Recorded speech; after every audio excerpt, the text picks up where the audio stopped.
I think it's pretty safe to say that everybody watching the current WWE product knows that Vince McMahon is a 74-year-old, senile, out-of-touch old man that is creatively bankrupt.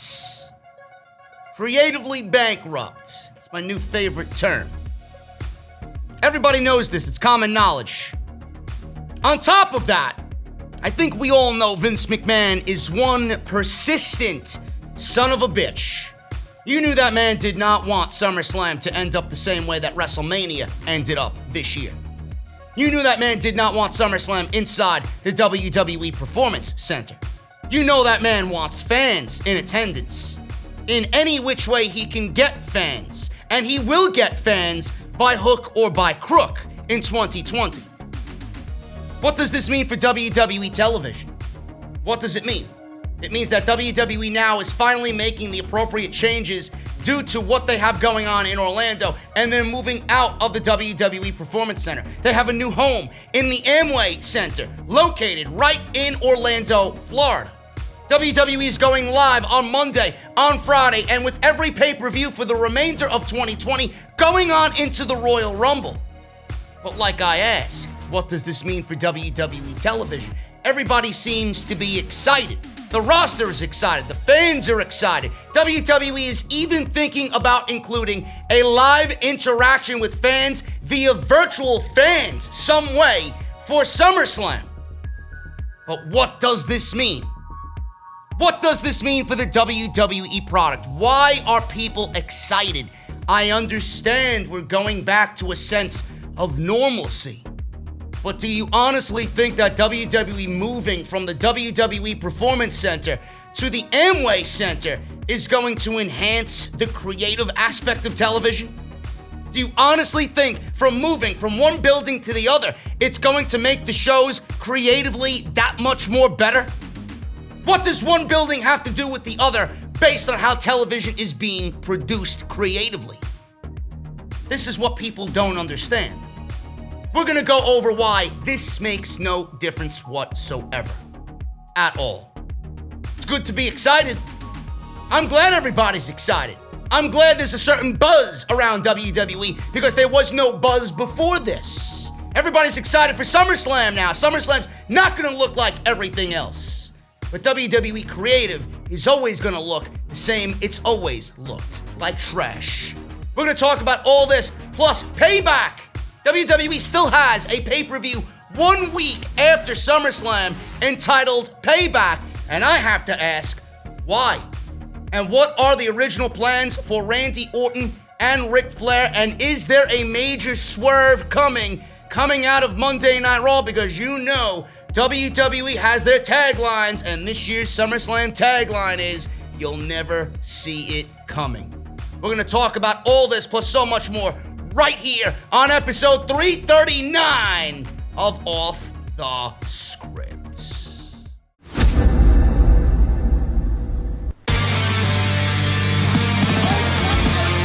5, delete! This is mine.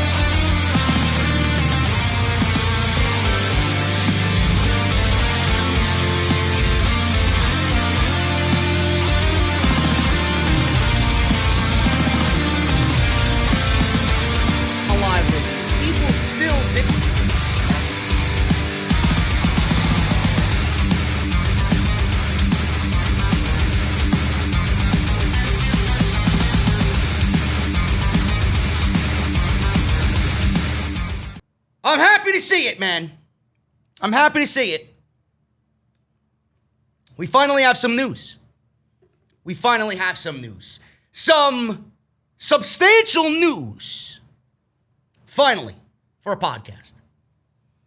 I was starting to get concerned, man. There really is no news. Honestly. Wrestling has been just sucked of all its excitement. There's no news. I've been doing more short-form videos than anything because I just want to have content out there, and I feel like my bread and butter is the hour-and-a-half, 2-hour podcast. I mean, you put my podcasts up against, like, the Wrestle Geeks and all those other guys that do it, man, I blow them away. Views-wise, retention-wise, everything, I blow them away. It's not even a competition. But I've been doing more short-form videos because there really isn't anything to talk about. And I'm happy to see that we can open up the lines of discussion here. That we can open up a topical discussion and really dive in and just sink our teeth into it. Really good stuff. It's going to be a good show today, man. Really good show today. So I thank you guys no matter where you're listening to me, man, whether it's iTunes, Podbean, YouTube. I'm glad that you're here because this is episode 339.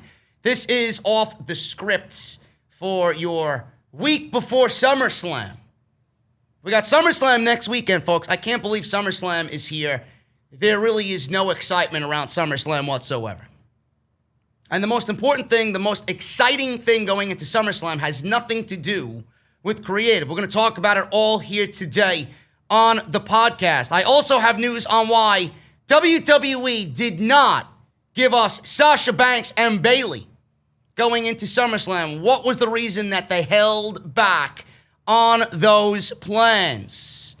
The Velveteen Dream made his return to WWE TV. And everybody wanted him fired before he even walked through the curtain. And the Velveteen Dream's accuser speaks out. Says he was never contacted by WWE for an investigation. Uh-oh. Here we go all over again. We'll talk about that and what he said on Twitter. SmackDown might be in trouble. They might have Friday Night Football games airing in competition with SmackDown. That's not a good thing, Vince. You better have a plan B if that is the case. Also, Monday Night Raw news, Rey Mysterio staying with the WWE even after AEW has matched an offer from WWE.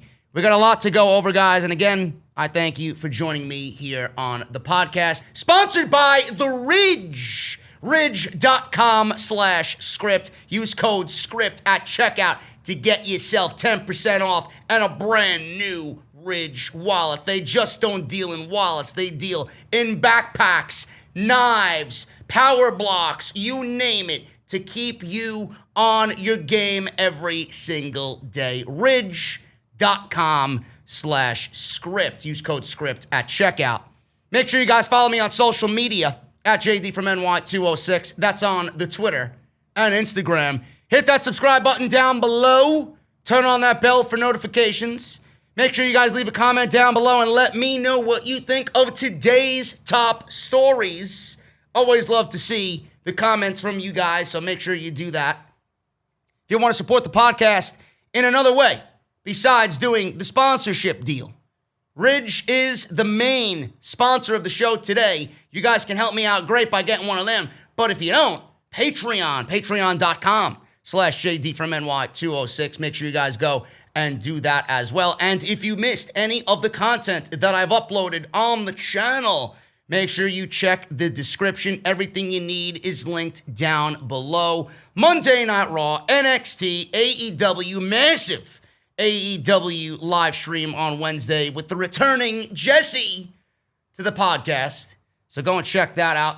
And I got a whole weekend's worth of content coming right here on Off the Script. Masks are still available. Mouthmasker.com/OTS. Go and get your black masks.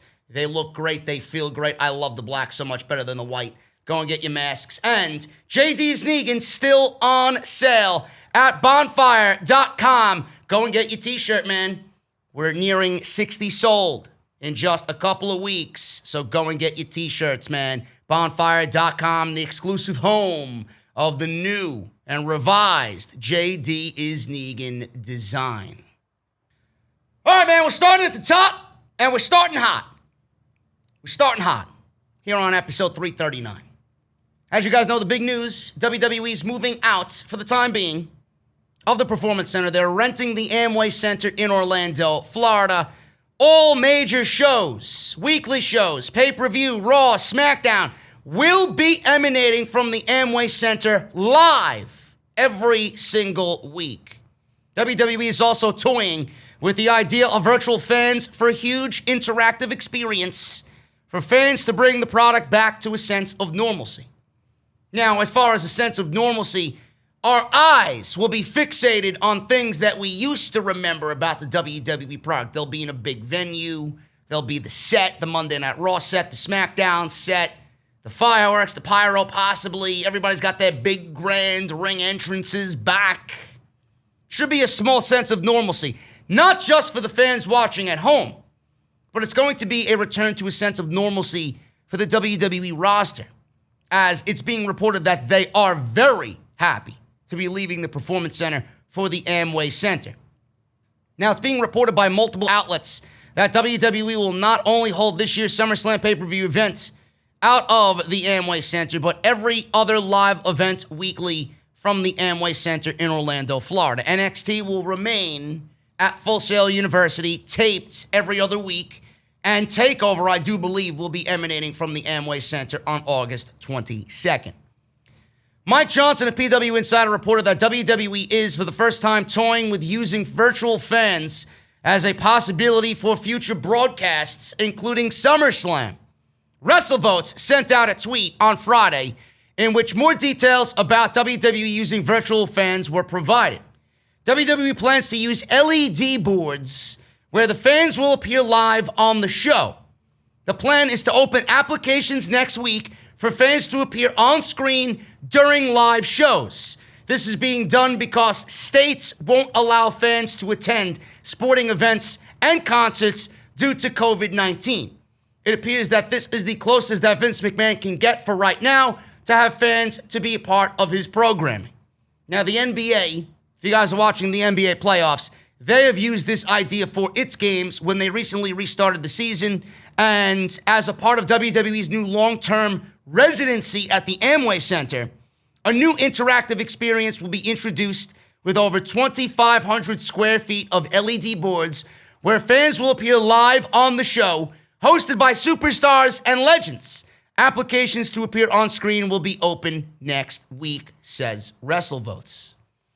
Now, I'm going to stop right there because this is the portion about the virtual fans. I don't really care about the virtual fans. I don't. I think it's actually a little bit more depressing to watch virtual fans, whereas if you have the PC talent there, it really isn't all that much more of an eyesore.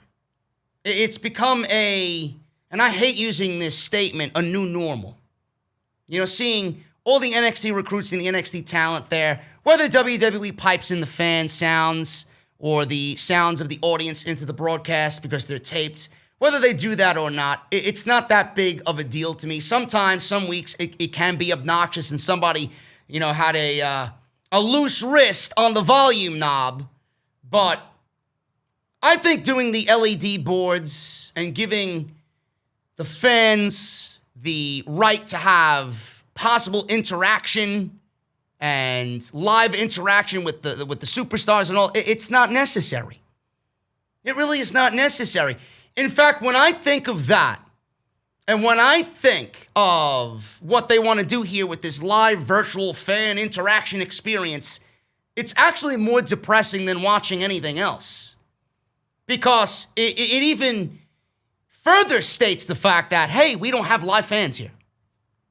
It just puts a big exclamation point on, hey, we're not normal, but we're going to give you virtual fans. We're going to give you fans cheering about certain superstars and certain segments and getting the reactions after a match.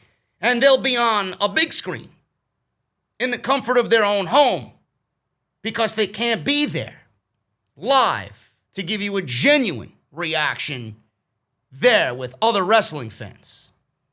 I don't like that idea. And by the way, not only do I not like that idea, the WWE fan base, if people are turned off at the fact that there's no fans, how are they going to be turned off even more with the WWE casual fan base that is just absolutely nauseating to even think about? Yes, I got to watch Alexa Bliss stans and Nikki Cross fanatics, and I gotta watch Charlotte Flair stans and all these other fucking people live on an LED board infiltrate my fucking show when WWE should be doing one thing and one thing only, and that's writing good television. I gotta be sitting there watching a terrible program, and then I gotta watch a terrible program being cheered on by terrible fucking people. Really. Give me a break. Now, I haven't watched one NBA game. I've seen highlights of what they've done. Not a big fan of it. NBA's done the virtual fans. MLB's done the cardboard cutouts. In some instances, they've experimented with virtual fans as well, but it's not actual people. It's not a CGI of an actual person. I've seen some games where they've integrated MLB The Show video game fans into the actual live broadcast, which looks absolutely ridiculous. It looks ridiculous. So, yes, it may be a step in the right direction for WWE to bring their product a sense of normalcy, but I don't really think it's a big deal. With all the effort that you're spending on LED boards and live fan interaction and all the ideas that are going behind this, you got AEW already beating you to the punch on protocol, on getting actual fucking people there. If WWE is able to have live people, why the fuck would you even experiment with LED boards and virtual fans? You're in a fucking building that has 14,000 people. I don't even know the exact capacity, but you're in a fucking arena. And you're going to sit there and tell me that you're not experimenting with getting live people in attendance for your fucking shows? AEW's done it. AEW's done it with friends and family, but they've done it. And WWE is a much larger corporation. They could do it on a grander scale if they want, but they don't. AEW has friends and family and the proper protocol in place to get them in there and have a safe time while enjoying the show. Why can't WWE do that? Do they even want to do that? I don't think so. If AEW is doing it, there's no excuse for WWE not doing it. Now, I know firsthand that AEW, you had to know somebody in the company. You had to provide a full name and a phone number. Masks were to be worn at all times. And you had to sign a waiver saying that you've had no prior symptoms of COVID-19. And that's that. And then, obviously, all the other protocols, social distancing, everybody was grouped together with people that you came with, people that you knew, away from other people that you didn't know. Everybody was 6 feet apart. Daly's Place had a live fan interaction feel, genuine feel, projected at the ring. And they've been doing that little by little every single week. And Daly's Place only houses, 4,000, 5,000 people? And WWE's renting out this big arena now. This is where the Orlando Magic play, if I'm not mistaken. They're renting out this big arena, and they won't be able to do this for SummerSlam. Now, I want to give them an out here. Maybe they can't do it because it's too close to SummerSlam. Maybe WWE can't do it because these plans were just presented to them and okayed right now, here, a week before SummerSlam, and they may not have all of the resources to go and do what AEW has done by getting friends and family in attendance, live actual people in attendance. That may be a reason. But WWE, instead of focusing on the 2,500 square feet LED boards to give these fucking geeks a chance to be on TV, instead of exploring the option of live fans, is just backwards. It really is backwards. Nobody wants to watch virtual fucking people. That's the same as watching no people, because I know nobody's there. On top of that, it's going to make the show worse. I don't want to see some fucking idiot cheering on my TV about something that doesn't need to be cheered about. I don't. Give me a break with this shit. It's a sense of normalcy, and I don't want to rain on anybody's parade. But you got to start incorporating live people in attendance. You got the fucking mileage to do so.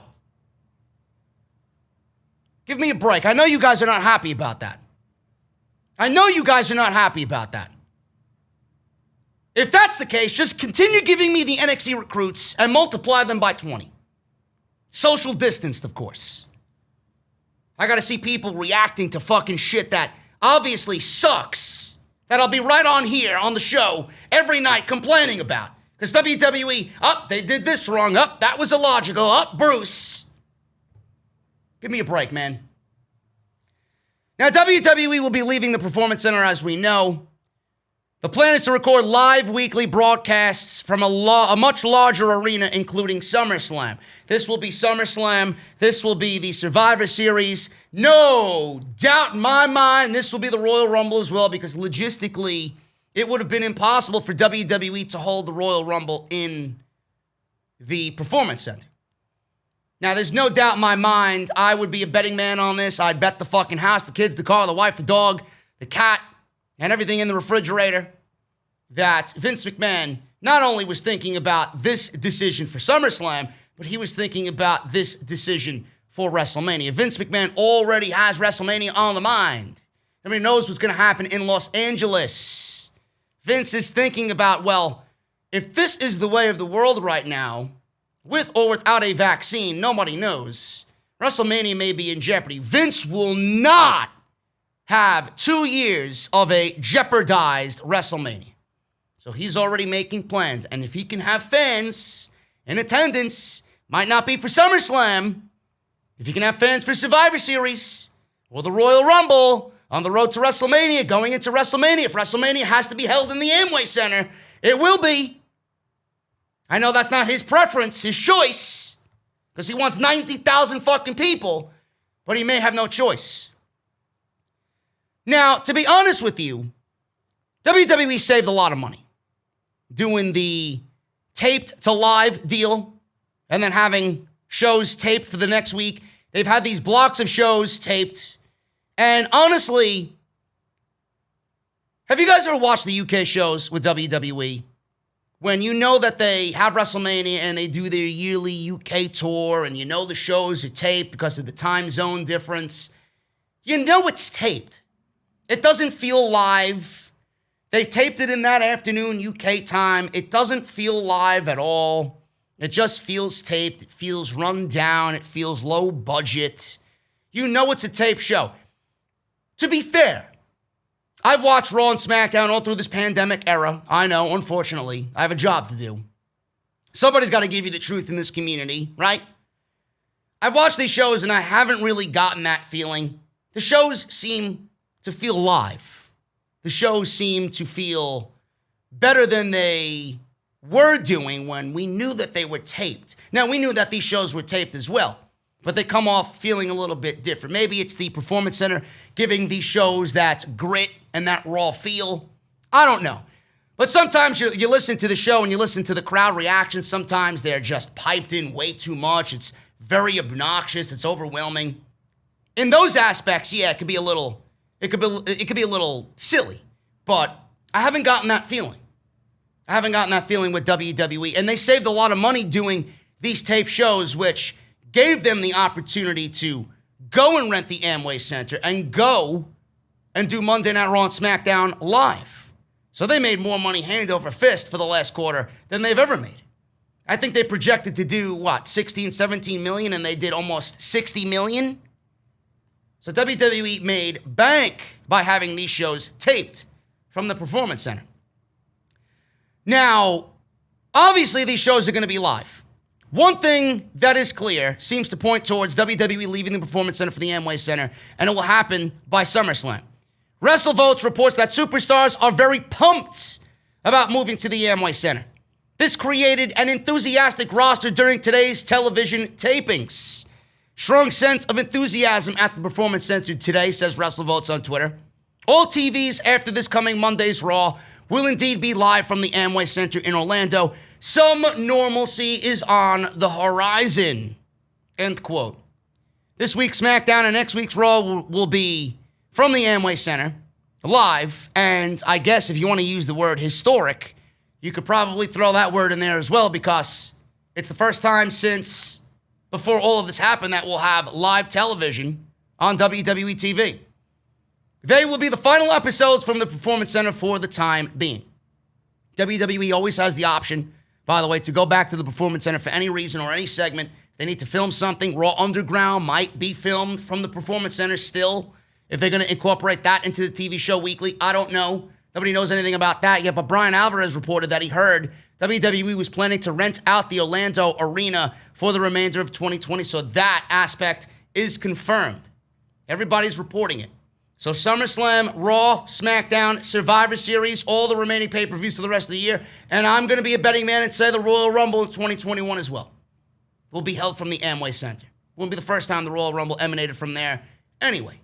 So WWE is obviously worrying about SummerSlam, but they are obviously thinking as well about WrestleMania next year because nobody knows what's going to happen with the coronavirus. Now, a lot of people in the community are excited about this. Oh my God, they're moving to the Amway Center.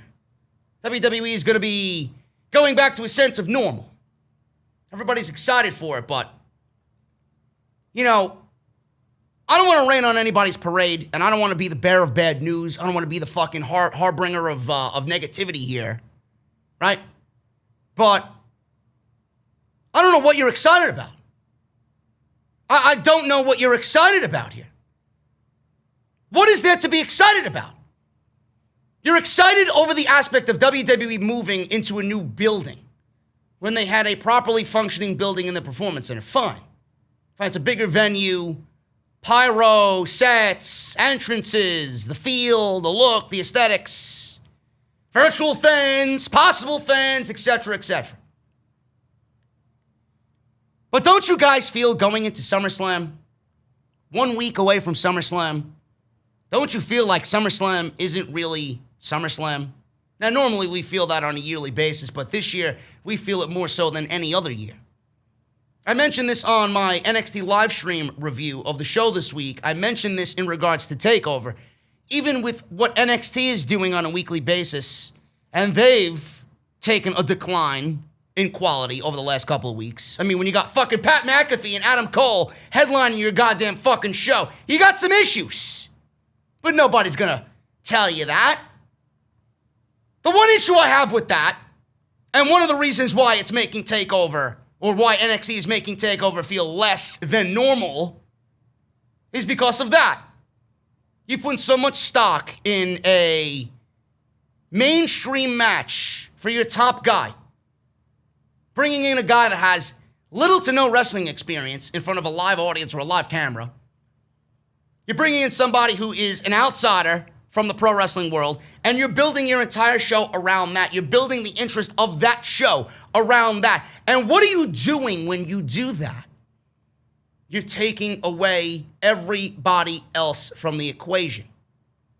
You're putting so much effort into that, and you're not putting any additional effort into the remainder of the show and the remainder of that roster. Yeah, Pat McAfee and Adam Cole are going to be spotlighted.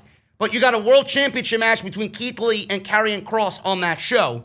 And that should be the biggest deal on the show because it's the biggest prize in the company for that brand. And here you are selling the aspect of Pat McAfee, who hasn't wrestled one fucking match in front of anybody, against your top guy. And you're making that to be a bigger deal than everything else on the show and everything else in NXT. And you're actually hurting the rest of the show. That's why TakeOver doesn't feel important. And if you're going to sit there and tell me that NXT TakeOver 30 it's going to be a great show, believe me. TakeOver is always a great show. TakeOver is always of a great quality. But if you're going to sit there and tell me that this show is going to be equivalent to the 29 that came before it, you're a complete idiot. You do not even deserve to be in my fucking presence talking NXT at that point. NXT TV is not the same compared to 2 or 3 years ago. You're going to tell me that TakeOver 30 is going to be the same as it was last year? Minus the fucking fans and the coronavirus. I don't even give a shit about that. Look at the way they built this show. It doesn't feel special. Neither does SummerSlam. SummerSlam don't feel special. SummerSlam hasn't felt special. No matter what the fucking shills and the geeks in the community say, it doesn't. SummerSlam should be built up in the same vein as WrestleMania. It hasn't. So spare me your fucking love for WWE. SummerSlam is not important to these people anymore. That's what your issue should be. That's where all of your energy should be going. Not the fact that the fucking show's taking place at the Amway Center. Not the fact that we're going to go back to a sense of normalcy, quote unquote. But why isn't SummerSlam at a point where we can be genuinely excited? You know, they have nothing booked for this show outside of what we've seen on the Raw and SmackDown episodes that we've seen so far. Sasha Banks and Asuka, we knew that was coming. Randy Orton and Drew McIntyre, 2 weeks. We got Bray Wyatt versus Braun Strowman. Braun Strowman hasn't even been on the fucking show to confront Bray Wyatt yet, and we're 1 week away from the fucking show. Now, do you expect me to believe he's swimming in the swamp somewhere? Still? He better come back with a fucking alligator head or something. What else is on the show? What else is going to be on the show? AJ Styles does not even have a title match yet. Now, if the SmackDown he does, but 1 week and your IC title doesn't have a fucking match or a feud on the show? Both of your tag team titles, nobody gives a shit. The Profits and Andrade and Garza, give me a break. SmackDown doesn't have a tag team title match, but I'm supposed to be excited about the fucking Lucha House Party. Apollo Crews and MVP again. And what else? What else is going to be on the show? Matt Riddle versus Baron Corbin? Yeah, I can't wait to watch that in front of nobody in the Amway Center. This is SummerSlam, folks. Why aren't you focusing your energy instead of being excited about, oh my God, there's a new venue? Why aren't you focusing your energy on why SummerSlam looks like a fucking ordinary show? That the SummerSlam we've come to know and love is gone. Is gone, is dead. Where's that energy? Where's that energy over the fact that WWE and their weekly television programs and the fact that they're creatively bankrupt has bankrupted you of a SummerSlam show that we all deserve? No, but you're worried about fucking Amway Center. I have to ask these people, you know, I would love to sit down and genuinely ask these geeks, why? Why are you excited? Why do you somehow expect a change of scenery to affect WWE creative? Because you do realize that before the coronavirus hit last year, when we actually were in normal times, where fans were in attendance and WWE was running weekly shows from a different state and a different venue every single week, the shows were terrible then. They made some of their worst creative decisions then in the fourth quarter of 2019 with live human beings watching it all unfold.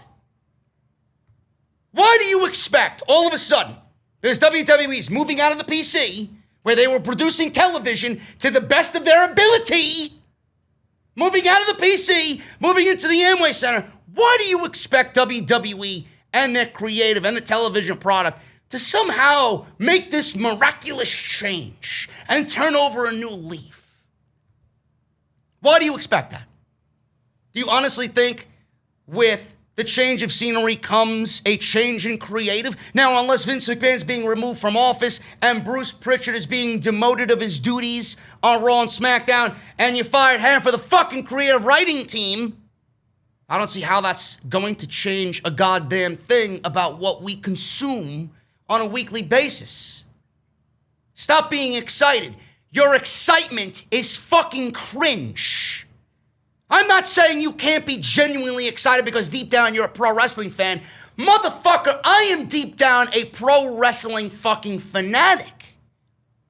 But I'm not gonna sit here and fucking shill you some bullshit on why we gotta be excited about SummerSlam, or why we gotta be excited about Raw, or why we gotta be excited about SmackDown. Hey, they're going live taped here, there, on another fucking planet. I don't give a shit where they emanated from. It could be in your fucking grandmother's backyard, for all I fucking care. With fucking Gramps sitting there in his wheelchair, drinking his fucking prune juice.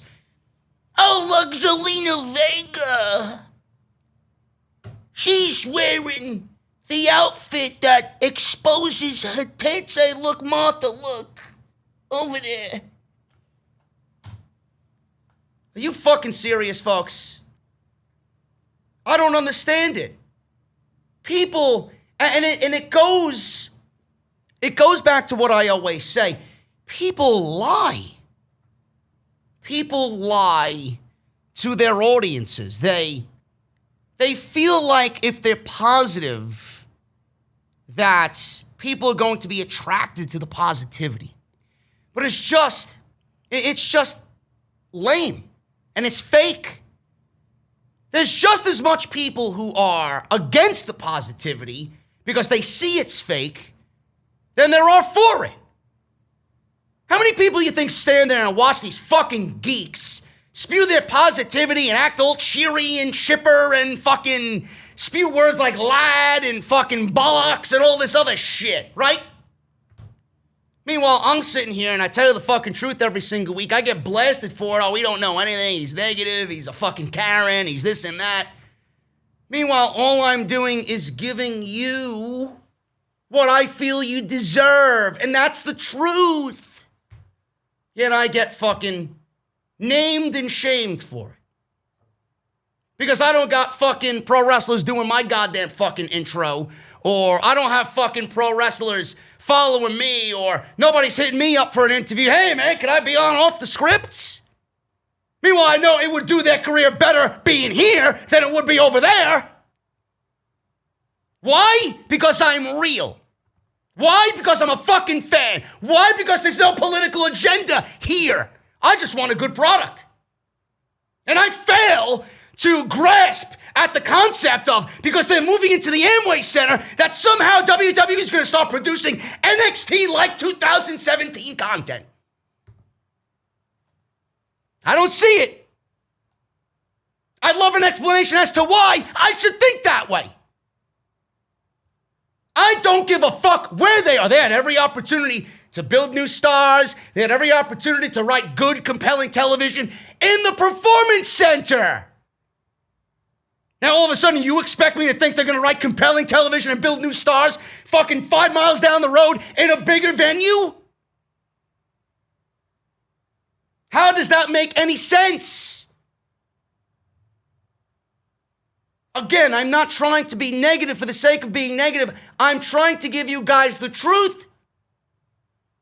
Be excited that Summerslam is going to be emanating out of the Performance Center. Be excited. I'm not telling you can't, but I'm telling you, be open to the fact that nothing is going to change. Nothing is going to change with these people. I don't see why I have to be like everybody else and be fucking excited. If you don't call out the WWE on the shit that they are doing wrong, which is a laundry list of fucking things, then I don't really consider you a true fan.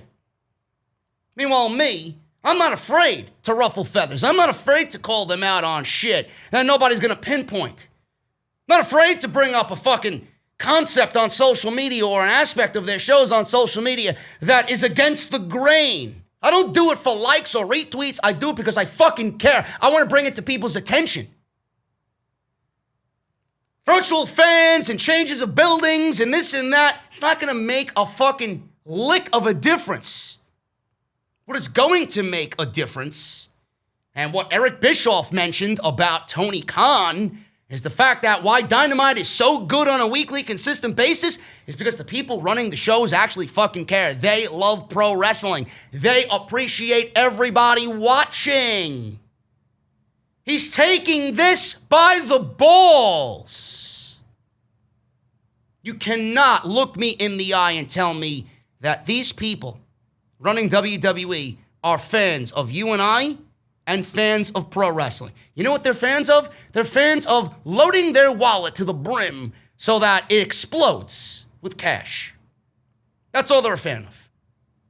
They're a fan of big-breasted fucking fake plastic blondes in the locker room snickering about who's gonna fucking sleep with one of them. That's all they give a shit about. Nobody's there that legitimately cares about the fucking show. Nobody in management gives a fuck. If they did, we wouldn't be getting horrendous television. The worst I've ever seen it in 2020. The pandemic gave you an out. The pandemic gave you an out to fucking change your ways. to experiment with new, fucking fresh ideas, innovative ideas. And the most you got is what? Raw Underground.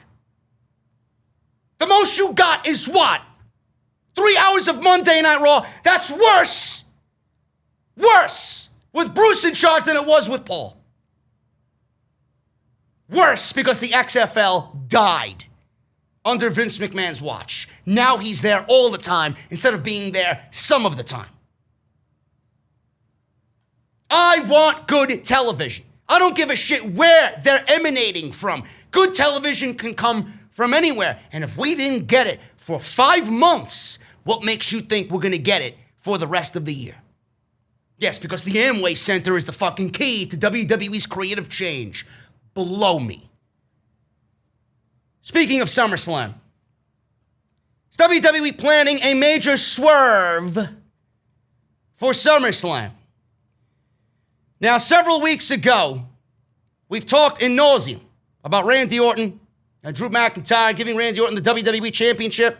It's probably the right decision. Drew McIntyre doesn't deserve to lose the championship, but WWE has forced his back against the wall creatively to a point where they have no choice but to take the championship off of him because Randy Orton was more of a priority to them than the WWE Championship was. That's just the cold hard facts, folks. I don't know what else. I just said it. I can end the podcast right there. Randy Orton was more of a priority to creative than Drew McIntyre in his WWE Championship. That's why Randy Orton needs to be the WWE Champion. They booked Randy Orton like the WWE Champion, and he's not even the fucking champion. So what are you going to do now? Now your back is against the wall. And WWE might have given themselves an out here. Because they know it's not Drew's fault. They know Drew McIntyre's not to blame here. There's no way you could possibly blame that man. It's not his fault the ratings are in the fucking toilet. WWE might have given themselves an out.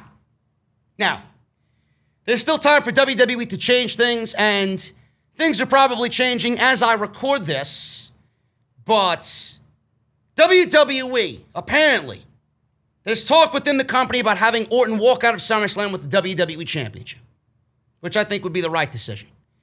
If Randy Orton does win the WWE title, he would have done so without the help from Ric Flair, which would not make sense since it would not help Drew McIntyre at all if Orton got a clean win over him.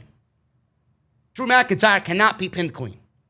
Drew McIntyre cannot lose that WWE Championship clean, one-on-one, straight up with Randy Orton. So what do we do? What do we do?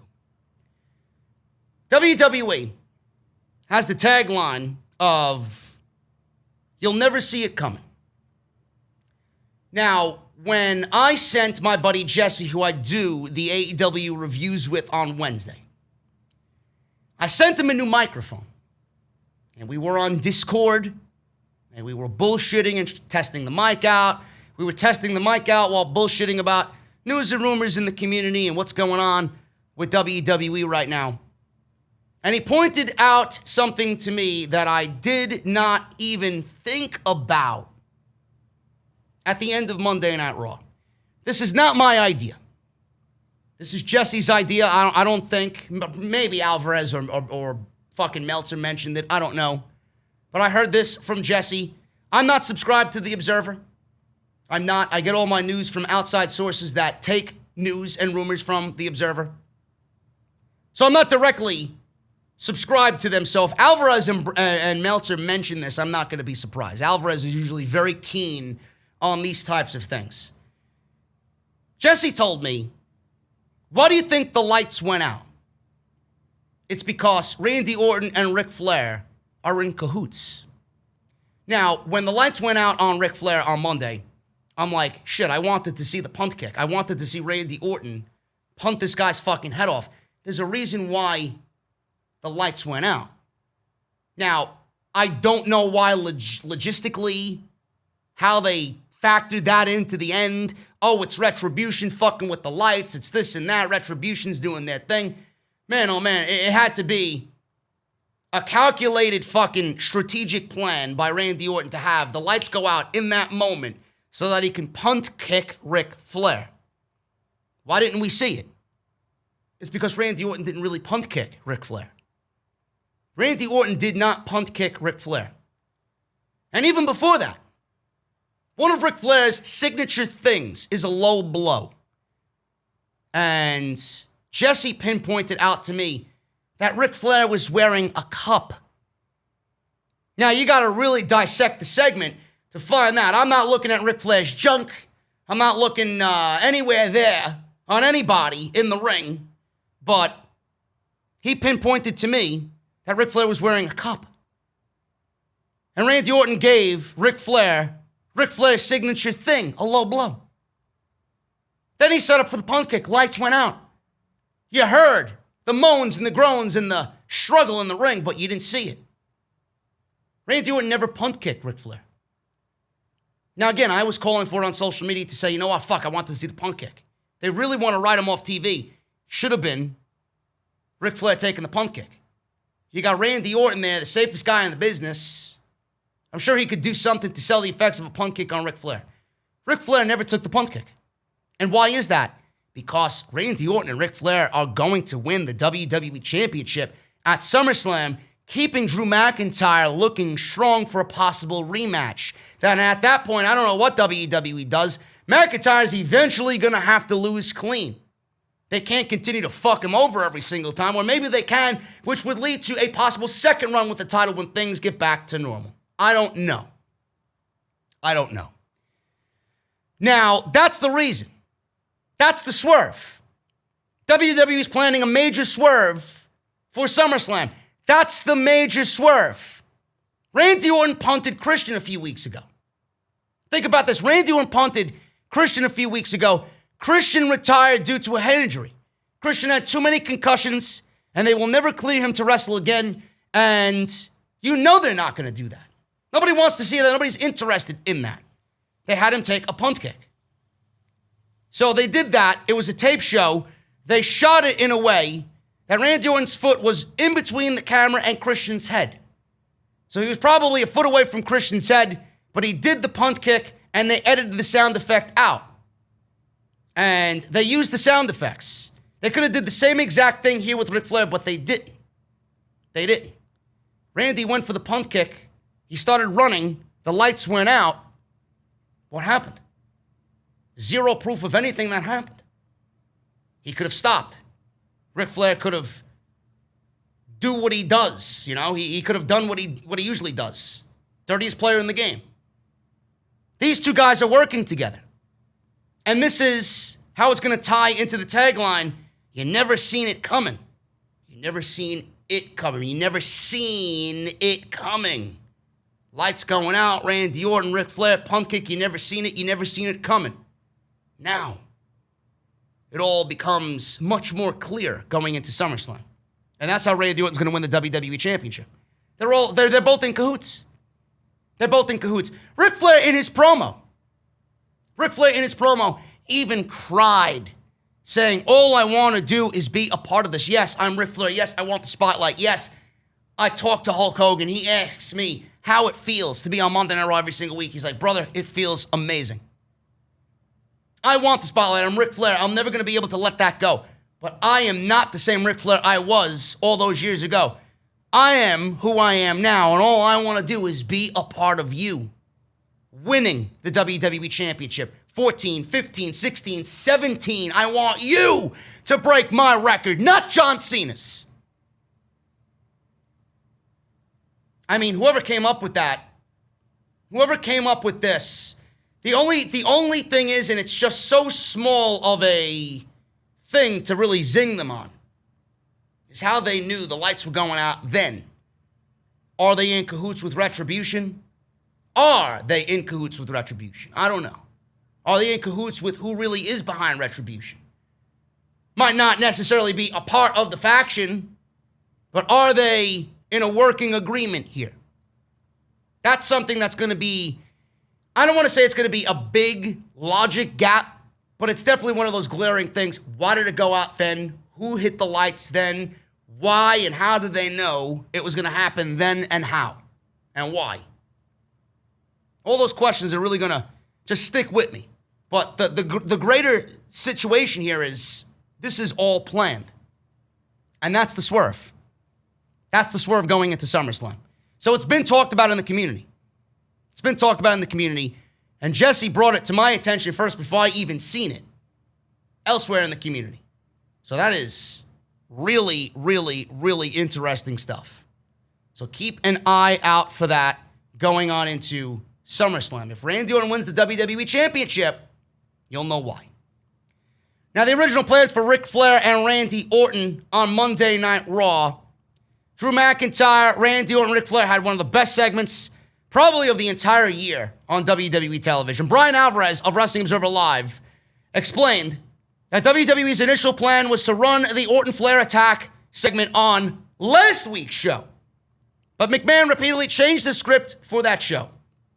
As such, WWE delayed the storyline before finally running it this prior Monday. It was reported that last week's episode of Monday Night Raw was a chaotic disaster with a lack of preparation. There's no leadership in WWE right now, and McMahon was said to be in a volatile mood. So it's not surprising to hear that WWE fell behind on their plans to run this big Orton-Flair segment when it was supposed to run instead of doing it a week later. Now, Sportskeeda is reporting the plan for Orton was to eventually turn on Flair after SummerSlam.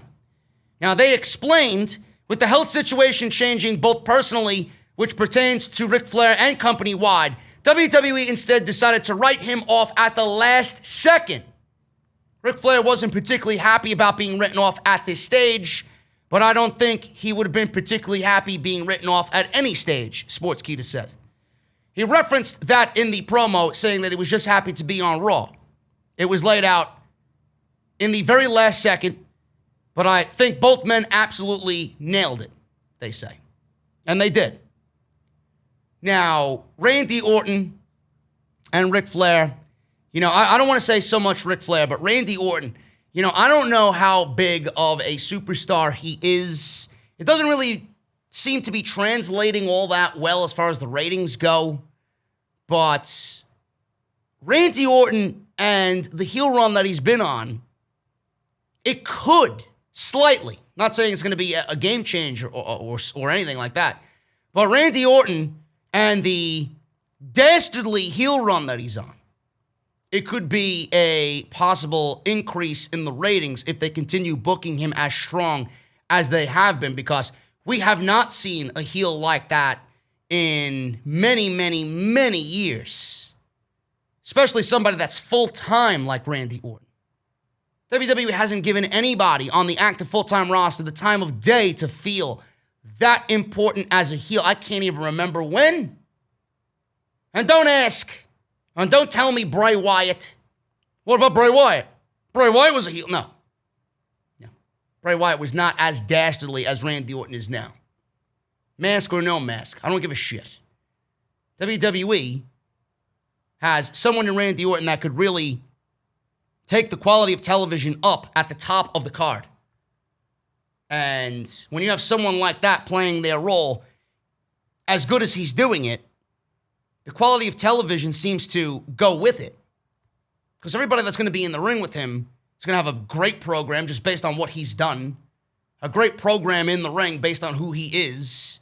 They're going to get over because of how good he is and what he's doing right now. It's going to work out wonders in every aspect. NXT television was at its peak when Tommaso Ciampa was doing what he was doing as a heel. Look at the story there that was told with Tommaso Ciampa and Johnny Gargano. Nobody's going to tell me that NXT TV was not as hot as anything in the world during that time. Why? Because Ciampa was at the top of his fucking game, and everything else that came underneath him benefited from it. Randy Orton could possibly do the same thing for Monday Night Raw, but being that it's Monday Night Raw, I'm not really sitting here and telling you that the ratings are going to take an increase. They might. But what Ciampa did for NXT, Randy Orton can certainly do for the main roster, and there's more eyes on Monday Night Raw than there are on NXT. So people might find that to be interesting just based on who it is and how well he's booked. But people aren't even watching the show, so they don't even know how well Randy Orton's doing right now in 2020. That's the sad thing. WWE's having creative issues with Payback. WWE has a pay-per-view at the end of the month, 1 week following SummerSlam. I don't know why. This is an intriguing decision because it doesn't give WWE very much time to book the event at all. Now, it was previously reported that the next pay-per-view will be Payback. The company hasn't even acknowledged this on television yet. We're 2 weeks away from this pay-per-view on the WWE Network, and you haven't even made one mention of it yet. There is a reason that they do what they do, and it's going back to what I always say, it's an uncoordinated mess with a volatile Vince McMahon not instilling proper leadership to his management team. Nobody knows what the fuck they're doing. It starts at the top. I know if anybody else was running this fucking company, that Payback would have been announced. You got SummerSlam 1 week away. You got Payback apparently scheduled for after SummerSlam with no mention of it. Why? Why? Ringside News has learned that plans for Payback are all over the place. Plans are changing on such a rapid basis that by the time we could report a planned match, they say, odds are it would be changed by the time you read it. A member of the creative team close to the situation noted to us, and I quote, "Who the fuck knows what's up for Payback? It changes 3 times a day." End quote. That is what a source said to Ringside News. It is a different day in WWE, but the problems seem to stay the same. We're waiting on the official announcement of Payback, which we have not been able to confirm yet at all. WWE has a pay-per-view slated for August 30th, 7 days after SummerSlam. Nobody knows why. I don't know. The days of WWE having strict roster splits and each brand would get their own pay-per-view. Remember that? It made for some pretty entertaining shit. They certainly have the rosters to do that, especially now. They certainly have the time to do that. It made for some eventful moments. It felt as if WWE was staging a pay-per-view every single weekend, though, which I did not really care for because the more you do something, the less it has meaning and the less impact it has. Even Vince McMahon, who is very much of the belief that more is better, must have thought that it was too much content eventually. That's why they did away with it. And they went back to co-branded pay-per-views, one every month, and that's the way it should be. I would even take it a step further, which I've documented on this show. I would take it a step further and do 6 pay-per-views a year, and that's it.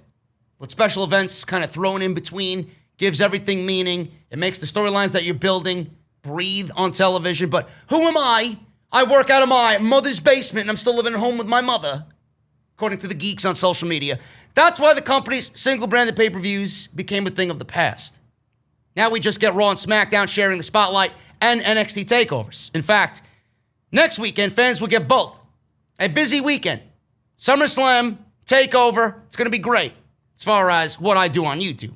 So we'll see what happens on the actual shows.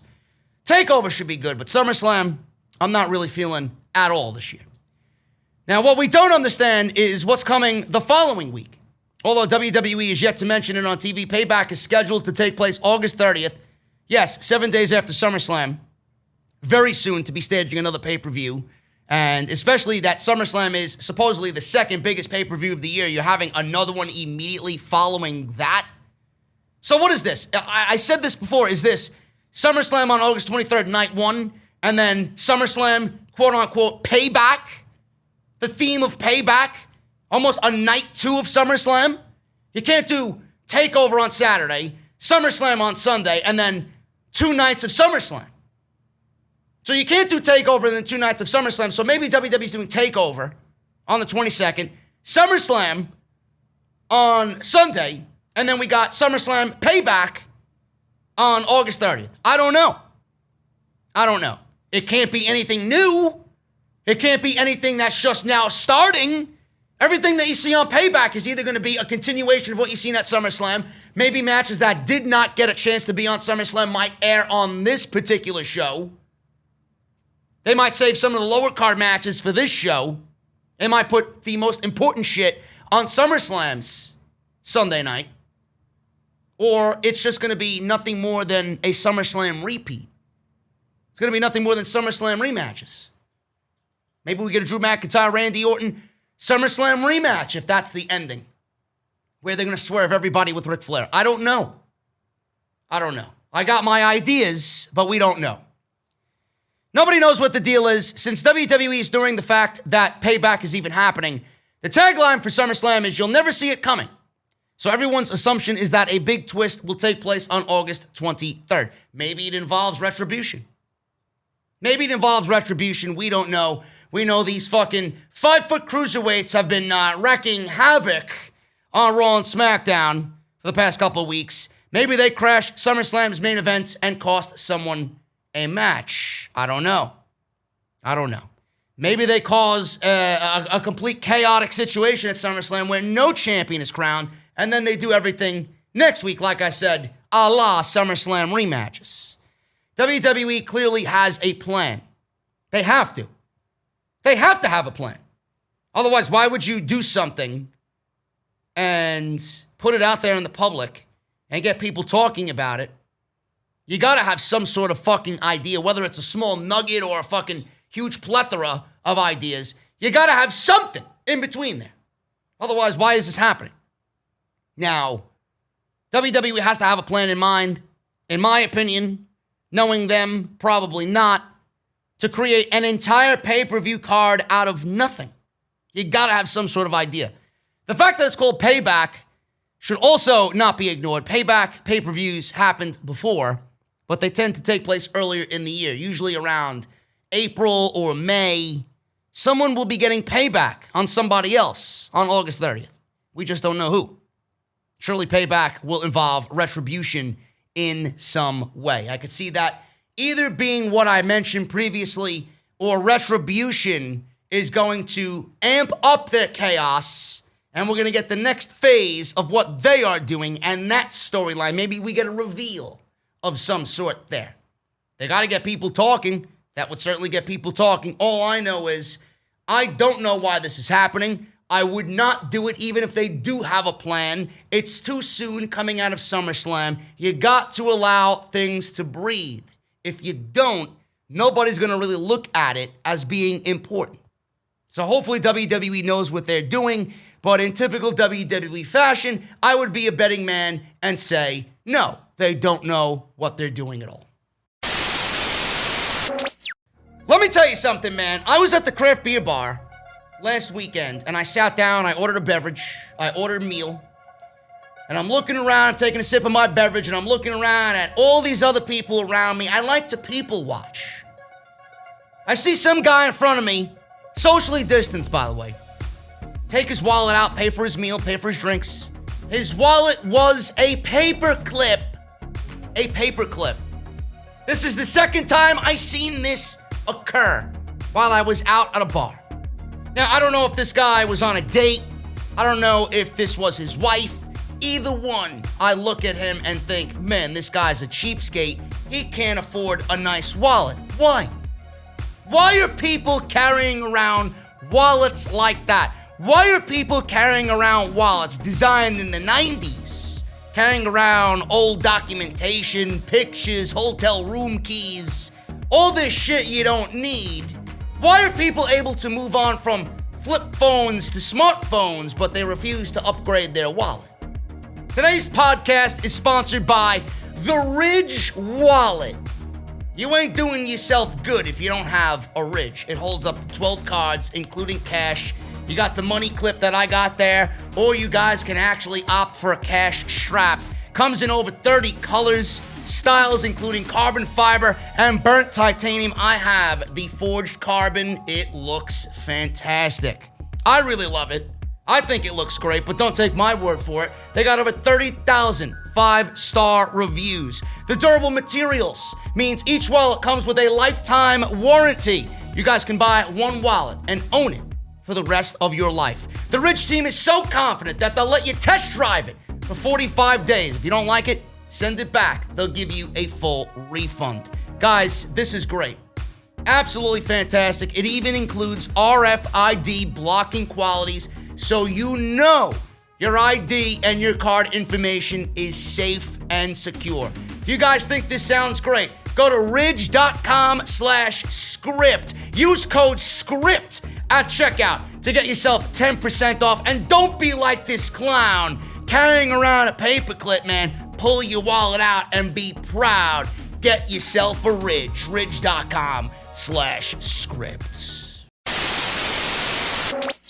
One of the bigger stories in all of WWE that happened this week was the return of Patrick Clarke, the Velveteen Dream. Patrick Clarke returned to NXT in the main event against Cameron Grimes and Kushida in a triple threat match. The winner would move on to a ladder match for the North American Championship at TakeOver 30. Everybody at one point or another loved the Velveteen Dream, whether it was his oozing charisma, the fact that he found influence in the old school, bringing some old school concepts and old school characters and bringing them into the new school and making them cool and relevant and just a sight to behold.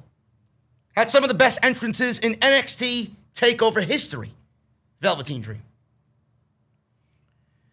At one point or another, we all loved him. I don't think Velveteen Dream has many fans at all right now. And all anybody is asking is why. Why is he back on television? It certainly did not make any sense for him to be back on television. He was in a triple threat main event on Wednesday's episode of NXT against Cameron Grimes and Kushida. He did not factor into the ending. In fact, he lost the match. Cameron Grimes won by pinning Kushida. But what that does, per the rule of William Regal, is that the guy who doesn't get pinned gets a second chance. So Velveteen Dream wasn't pinned. Cameron Grimes went on to TakeOver. Velveteen Dream now moves on to a second chance match against Finn Balor to qualify for the ladder match at TakeOver 30. So he's got two opportunities at a North American Championship that he once held before he was called out and accused of abusing a child. But why was he brought back? All anybody is asking is why. He didn't factor into the ending, like I said. And it didn't even make sense for him to go up against Finn Balor. If WWE wanted to make sense of everything, Dream would have lost and he would have gone away for a little bit or sunk back into the bottom of the barrel of NXT, where he belongs right now because of what happened. All WWE did on TV was, on commentary, cite, oh, Velveteen Dream lost the North American Championship and he went away for a little bit to recharge his batteries and get back into championship contention. Obviously, no mention of anything that happened. And they just played it off as if he was distraught over losing the North American Championship. WWE is not doing Patrick Clarke good in this situation. They're not doing right by Patrick Clarke here. First of all, creatively. Grimes should have go. Oh, I don't believe I can't get this, man. I'm going to be here all night. What is this hair?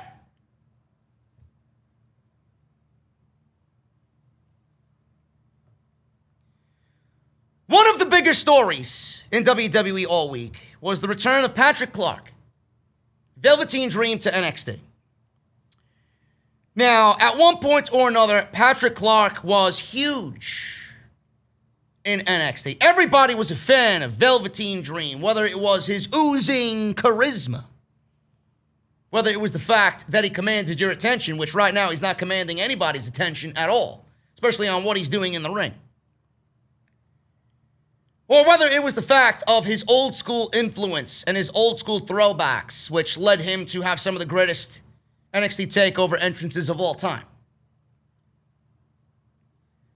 All anybody is asking is why about Patrick Clarke.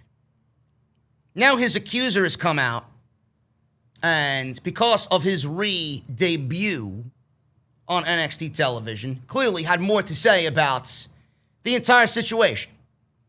And it's not a good look for Patrick Clarke.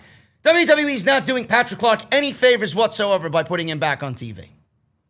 I think WWE is being reckless with this entire situation, and they're really giving themselves a bad name. Never mind Patrick Clarke. They're giving themselves a bad name.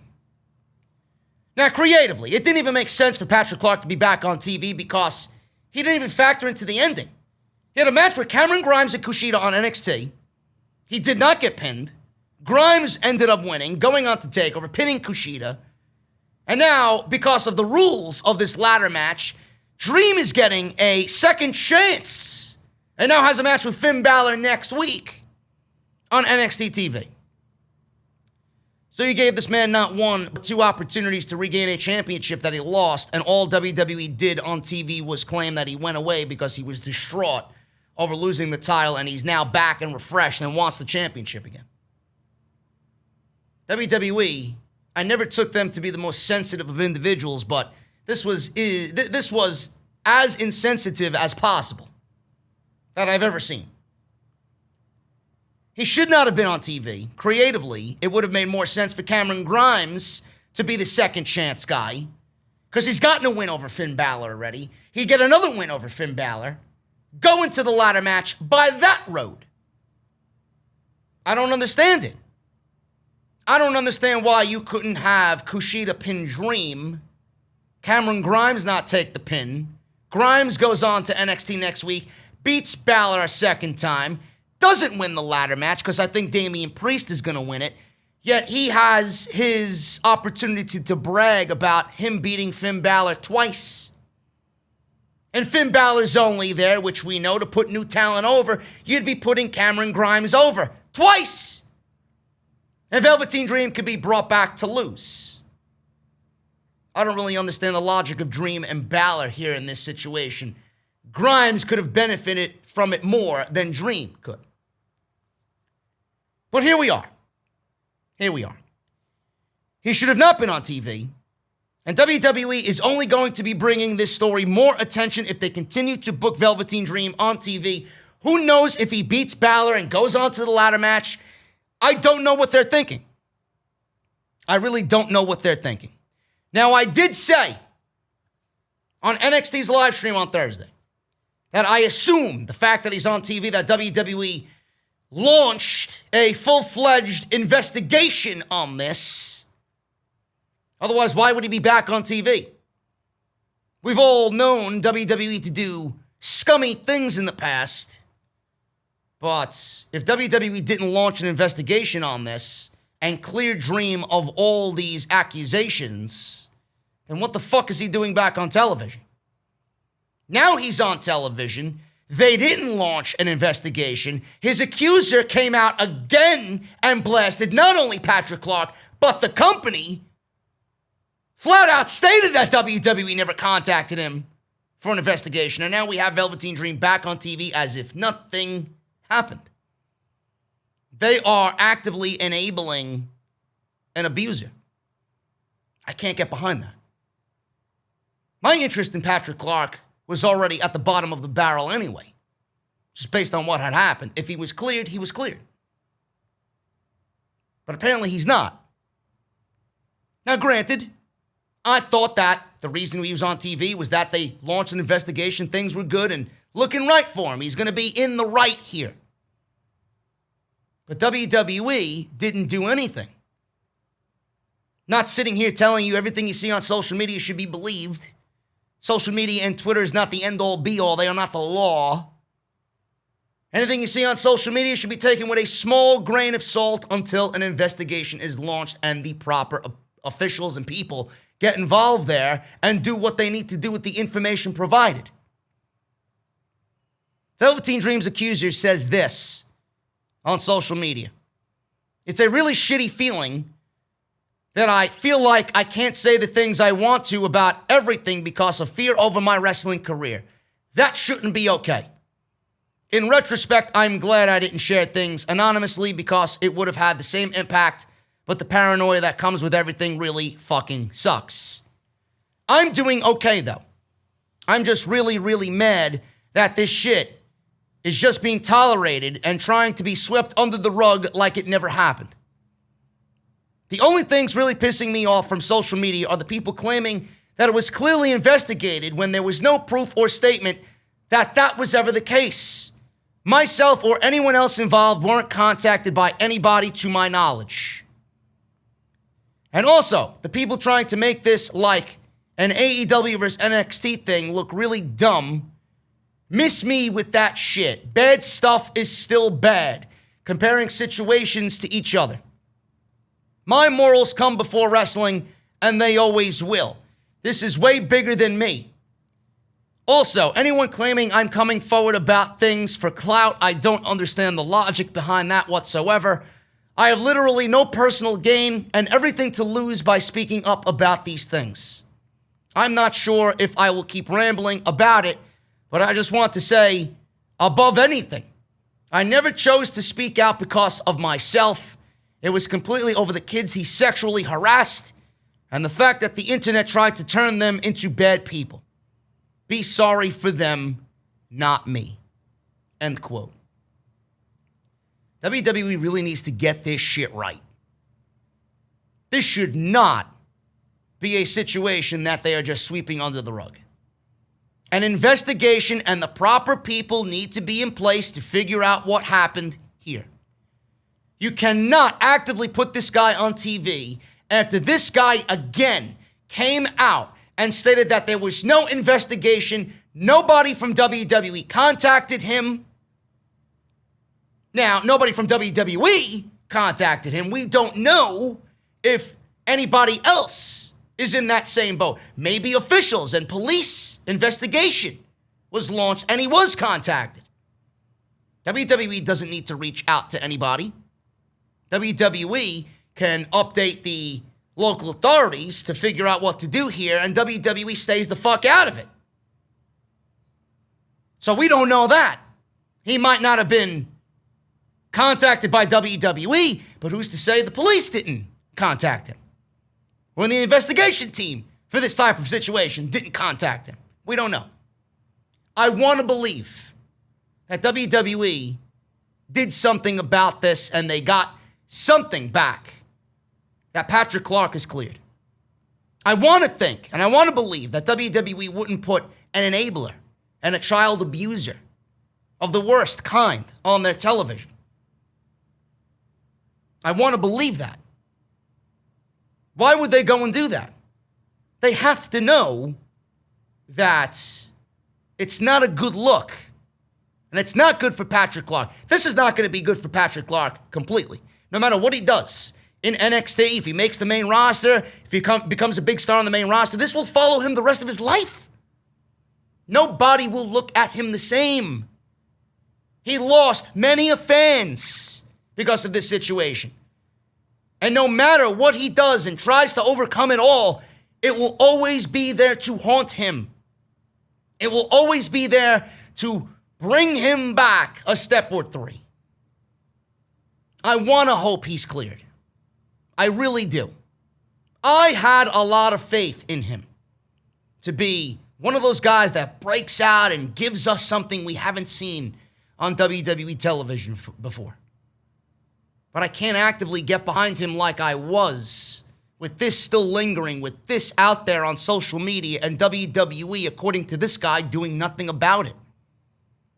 Again, all I'm going to say is WWE may not have contacted him, but it doesn't really say anything about anybody else not contacting him. We don't know. And I'm not making excuses here for Patrick Clarke, because I do agree with you that he did bad here, and he doesn't belong on television. It's way too soon.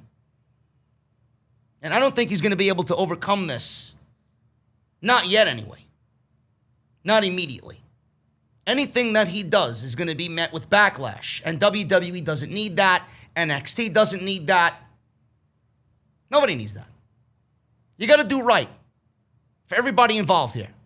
The accuser, Patrick Clarke, this other guy, WWE, the brand, everybody involved here that he sent pictures to. You got to do right by everybody.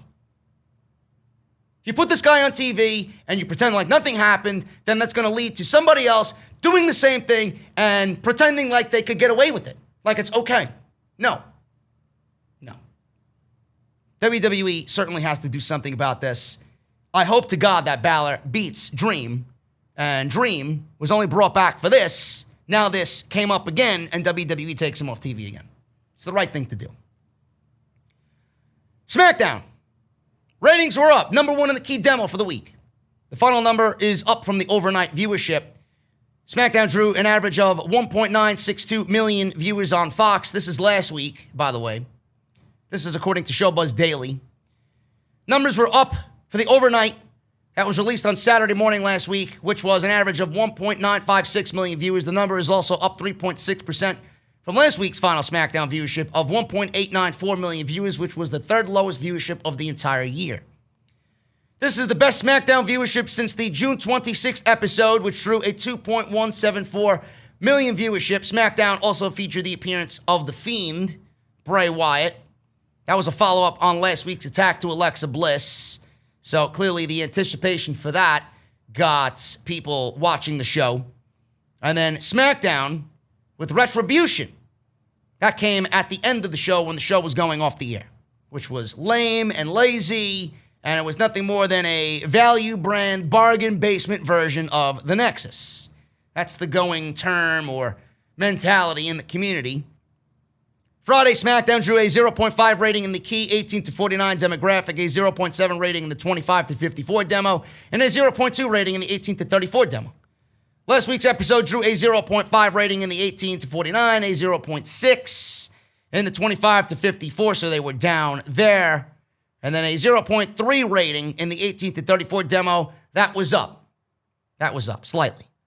SmackDown ranked number one in the ratings in the key 18 to 49 demographics on network TV for that week for the fifth week in a row. SmackDown also tied for number one in the 18 to 34 demo for the 11th week in a row with Dateline Classic, Greatest at-Home Videos, Magnum PI, Blue Bloods. SmackDown also ranked number one in the 25 to 54 demo after 4 weeks in the number 2 spot. SmackDown came in at number 8 for the night in viewership on network TV for the 6th week in a row behind, like I said, Greatest At-Home Videos, Blue Bloods, Magnum PI, Dateline Classic, Shark Tank, The Wall, 2020. Greatest At-Home Videos topped the night on network TV in viewership again for the week at 3.712 million viewers. The NBA, listen to this statistic. The NBA on TNT at 9 p.m. on Friday night topped the night on cable, the cable top 150 with a 0.42 rating in the 18 to 49 demographic, drawing just 1.013 million viewers. Now, I don't know what the NBA ratings were when things were normal, but that seems incredibly low for the TNT basketball games. I don't know what's going on there. I do know that baseball started off hot and then it just dwindled into nothing as far as ratings go.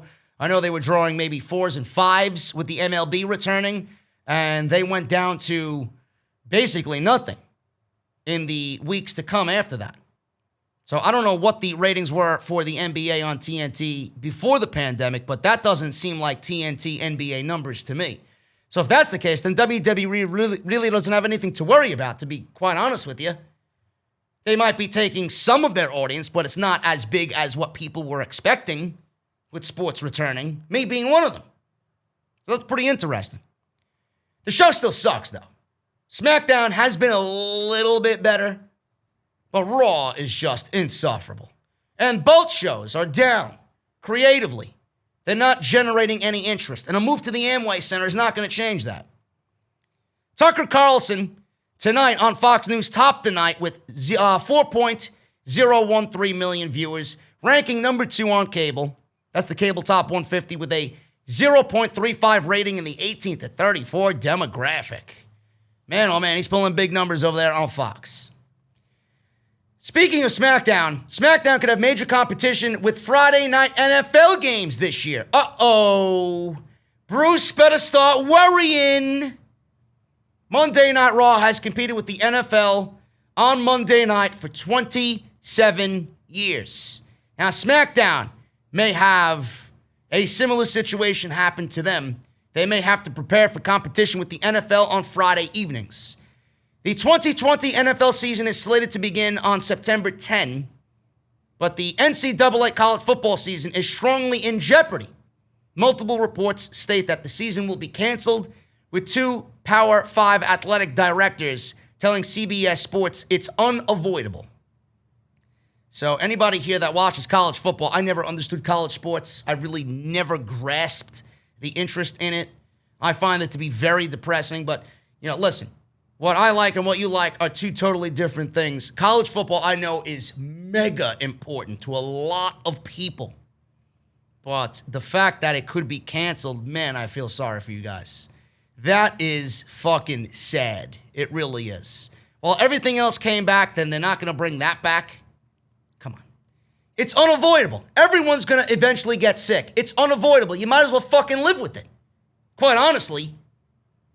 Speaking on ESPN's Get Up, ESPN's Adam Schefter reports that the NFL could change its schedule if the 2020 college football season is canceled. Schefter stated that some networks may want programming on Friday nights because of the lack of content that they currently have at this point in time. He pointed out that the current NHL, NBA, and MLB seasons are slated to end in October, and when the U.S. presidential election ends in November, there will be a window of opportunity for Friday night football games until other major sports kick in for their 2021 seasons. He says, and I quote, the NFL could move games to Saturday night, or move games to Saturday night, to Friday night, to Saturday afternoon, to wherever they wanted to completely control the sports calendar, which they would do anyway, Schefter said. But they'd want to do it with primetime programming over multiple nights during the week. The NFL doesn't have to do anything right now but sit back and watch this unfold. I believe the real possibility exists that the NFL could shift things around, move games into primetime, into other spots, and we will see how the college football handles this. End quote. So it should be noted that Fox carries the NFL's Thursday night football broadcasts. Fox and CBS Sports, the early and late afternoon games on Sunday. They broadcast the late and early games on Sunday, with NBC Sports airing the Sunday night games. So this is a very interesting situation. It all depends on college football, apparently, according to the report. But WWE does not need that in a time where their ratings are at all-time company-wide historic lows, and you already have Fox executives contemplating if this deal was worth it or not for the money that they're paying WWE. But at that point, they may be upset with WWE now, and if this is the case, they can't expect WWE to compete against the NFL when they know they can't compete against the NFL on Monday. The Fox executives cannot ask the WWE to compete against the NFL. They can't. It's going to be pretty much unavoidable at that point. You know where it's going to go. You know where the ratings are going to go, and they're going to be much worse off for it. So if Fox is blaming WWE now with no competition, I don't think they're going to have the right to blame WWE when other competition, much more sought after, desirable competition on TV is out there in the form of the NFL. It's not going to be right of them to nail WWE on this when WWE, it's been written in the history books, they haven't been able to compete with anything in that primetime slot on Monday when the NFL season is on. So it's going to be a very interesting situation. It's going to be interesting on if it does happen. And it's going to be interesting to see if Fox has anything additional to say about WWE's lack of programming or grasping the attention that they thought they were getting with the NFL possibly moving to Friday nights. I don't think it's going to happen. I don't think that's going to happen. NFL can have any other day of the week. What do you need Saturday for? Or Friday, rather. You can have Saturday, you can have Sunday, you can have Thursday, you got Monday. How many days you need? Why do you need Friday? I think more people are apt to watch games on a Saturday afternoon, Sunday afternoon than anything. That's the way it should stay. Sunday night, Saturday night, whatever. You get people to come over, watch the game, go out to the bar, go out to an outdoor venue, watch the game. I just feel like it would probably be a better business move for everybody if it stays the way it is and not continue moving games to Friday night. I don't know. Not like I give a shit about what WWE does or the well-being of WWE. They deserve everything that they got coming to them. Write better fucking shows. You wouldn't be in the situation that you're in right now. But NFL doesn't need Friday night. They can have any other day of the week. Why do they need Friday? Backstage details on why WWE did not break up Sasha Banks and Bayley yet. It's coming, and it's going to happen at SummerSlam. So why hasn't WWE split up their golden role models? And what will happen down the road? Now, Sportskeeda reported that WWE is determined to do Banks versus Bayley. They're going to do it. They want to do it. So, however, they say that is always the opportunity. The opportunity is always there. They're going to do it, but they always seem to get cold feet whenever the opportunity gets closer and closer. Now, Sportskeeda explained that a clean loss for Banks to Asuka at Extreme Rules could have set up the program with Bayley at SummerSlam, but WWE once again passed on the opportunity to split them. It's unclear if WWE will eventually go through with it. Sportskeeda also said that WWE seems to be making things up as they go right now, and they haven't had a handle of what to do next. That's what they say. I don't find that to be legit or true at all. Bayley and Banks feuded for a brief period in 2018. This included a backstage brawl on the March 26th edition of Monday Night Raw, but the two were sent to counseling with Dr. Shelby, if you guys remember, who managed them to make amends and become friends again. Sportskeeda additionally explained there have been more than enough chances for WWE to go through with the Banks and Bayley breakup, but at this point, it's anybody's guess as to when that will happen. Bayley and Banks are working very well together as double champions and as a heel tandem, so WWE shouldn't feel the rush to break these two up yet. More than likely, something will move this along at SummerSlam. I do not see Sasha Banks walking out of SummerSlam with the Raw Women's Championship, and the same thing with Bayley. I do not see Bayley walking out of SummerSlam with the SmackDown Women's Championship. It's not as though they're growing boring and predictable or anything like that. Bayley and Banks have kept things exciting and interesting as a pair, so WWE won't split them up just for the sake of the television shows. They've been the best thing on both Monday and Friday night. Now, do they get cold feet? No, I don't think they've gotten cold feet.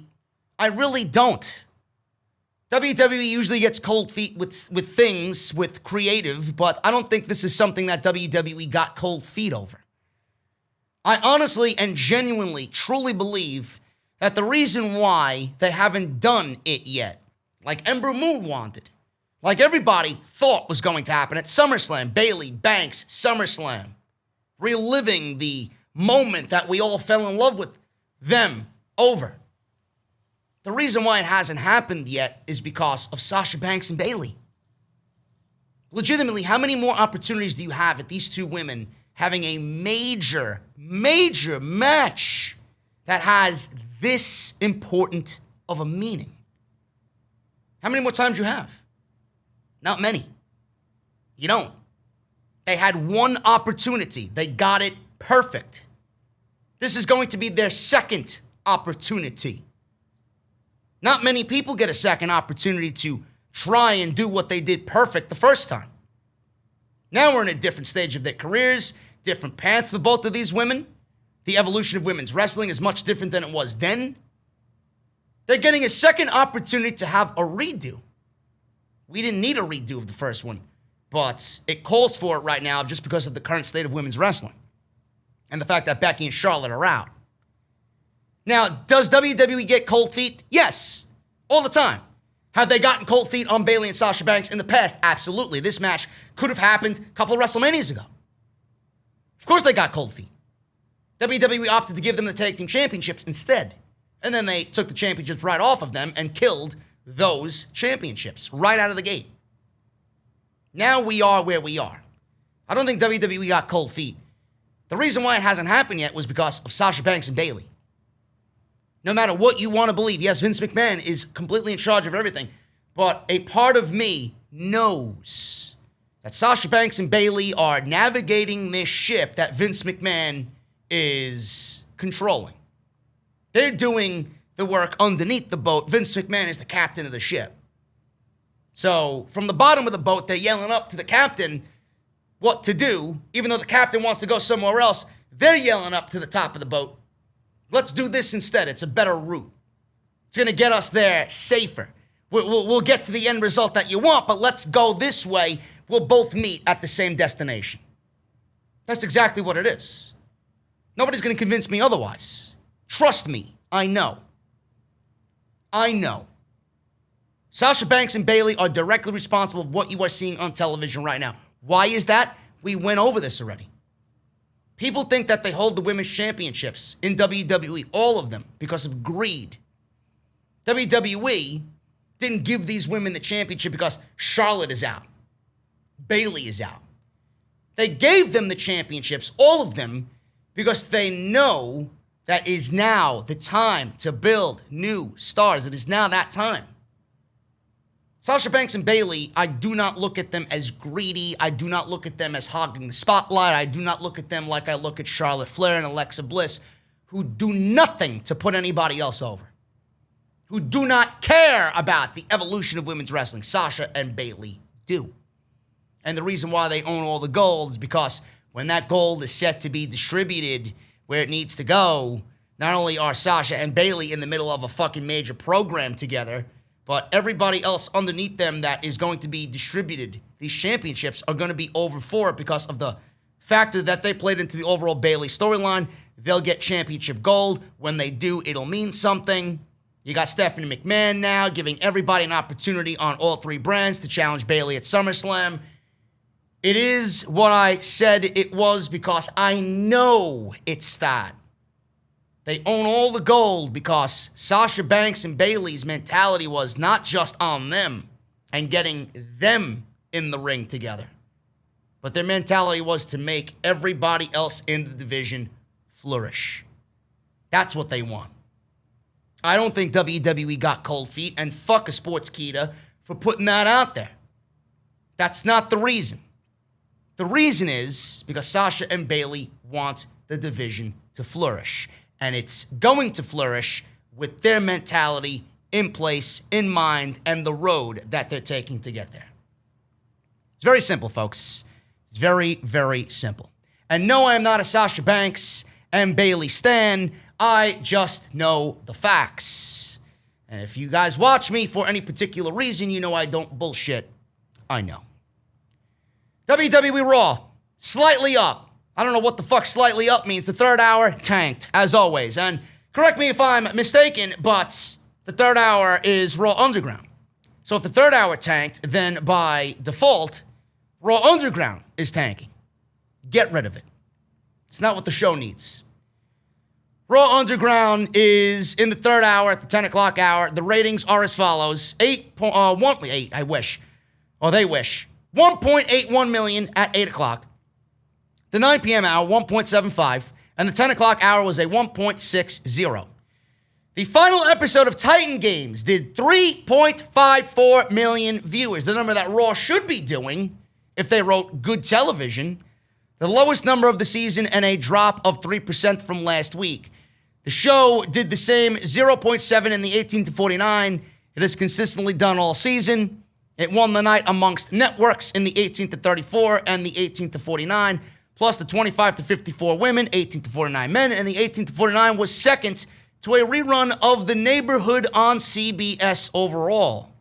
90 Day Fiancé on TLC beat Titan Games and everything else on television in the 18 to 49 at 0.80. My God, they're drawing ratings in the demo like that for 90 Day Fiancé? Jesus Christ. So the overall rating was a 1.72. This was an increase of 7,000 viewers over the last week. But the 18 to 49 was down 8% to 0.47, the latter being the third lowest number in the history of the show. Raw finished 5th for the night in the 18 to 49 and was 24th overall. It was 5th amongst non-news shows. The NBA head-to-head did 0.67 in the 18 to 49 and 1.53 million viewers on Monday night. So Raw is still not where it needs to be, and I think it is safe to say that whatever they were doing with Raw Underground and this new initiative is failing. It is failing, folks. And to be quite honest with you, Monday Night Raw as a whole, Nobody could be happy with Monday Night Raw right now, especially in WWE management. AEW beat them in the 18 to 49 demographic on Wednesday night.